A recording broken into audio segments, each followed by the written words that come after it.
Igenekerezo rya mbere ruheshi umwaka wa 2024 niryo sango ntarengwa ryari ryatanzwe n'umuyobozi mukuru w'ikigo kijejwe uruja n'uruza mu kiyaga Tanganyika n'ikivuko ca Bujumbura ko ibikorwa byo kubaka ibarabara ry'igihugu numero 9 biri mu mugambi wo kwagura ikivuko ca Bujumbura bizoba bitanguye. Itariki imwe y'ukwa gatandatu uratangura, nukuvuga yuko amamashini aratangura kuja mu ibarabara.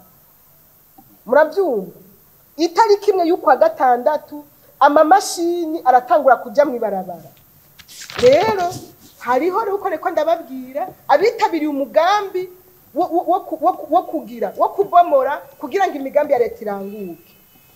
Hariho kandi nabo batawitabiriye.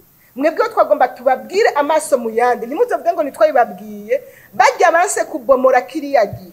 Mubabwire uko babwiriza kubikora kuva uno musi nyene atana kimwe gisabwe.